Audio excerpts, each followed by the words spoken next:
Hi guys, for today's video, samahan niyo po kaming magbinta ng aming kasoy. Yes guys, buto po ng kasoy guys is binibinta or binibili po dito sa amin.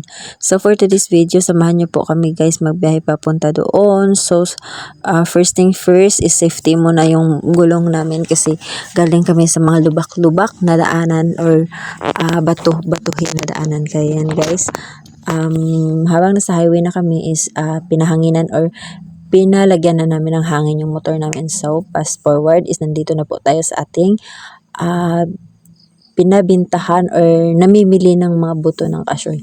Ito po, ang shop na to guys is well known po yan dito sa mga pasalubong, delicacies dito sa Coron. So, yung mga product po nila is more on kasoy lang po talaga guys. Iba't ibang klase or iba't ibang ingredients ba yung tawag nun or iba't ibang klase klase na nga yan, kahit anong nila, may pulburon sila pero gawa din po yun ng buto ng kasoy. So ito po sila guys is namimili po talaga sila pag season talaga ng kasoy kasi ginastock po nila yan for whole year. Kasi syempre mabili yung binibenta nila ng mga produkto. So kailangan po talaga nila na maraming buto ng kasoy. Ayan guys, sobrang laki po ng kasoy nila. Ayan, so may nabili na po sila. So sa amin po guys is yan lang po yung ibibenta namin. Kasi po guys, wala po akong pangkapital na pambili ng mga pinupulot ng mga bata. So ginawa ko is yung mga konti lang yung binibili ko sa kanila. Yes guys, nabili po ako din. Tubuan ko lang pagdating doon. So nasa mga 37 kilos lang po kami dyan muna. So may pang cake na po kasi birthday nung time na yun, birthday ng anak ko pagka kinabukasan.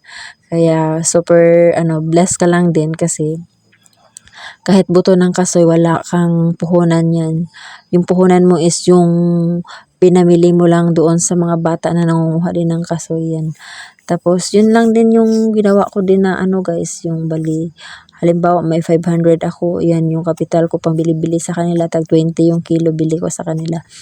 Ayan, maganda dito guys is yung may-ari talaga yung nagaano sa inyo guys, naga-entertain talaga sa inyo.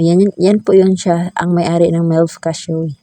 Ayan guys, so pauwi na po kami niyan guys kasi naghatid lang kami niya ng kasoy tapos may dinaanan lang kaming konti. Sa another vlog ko na din yun sa inyo, ipapakita. Kaya yan, thank you for watching guys. Ibili mo yan ng cake ha? Kasi may nabinta ka na kasoy ha? Ibili mo yan ng cake? Ay, foreigner. Gusto mo foreigner? Gusto siya foreigner. Sabi niya, mas sino yun foreigner kasing naglakad. Ma, sino yun Hi, Jane. Naghihintay kami ni Papa nila kasi nagapagupit pa doon. So, dito na lang kami sa tura-tura muna. Kasi mas mainit doon. Dito, okay lang dito kasi may hangin pang lumalabas. Ayan, for the tambay muna kami guys. Ayan. Yan. Biyahin naman kami pag-uwi. May kukuhain lang kami. Another video na naman yun guys. Kaya thank you for watching guys. Bye!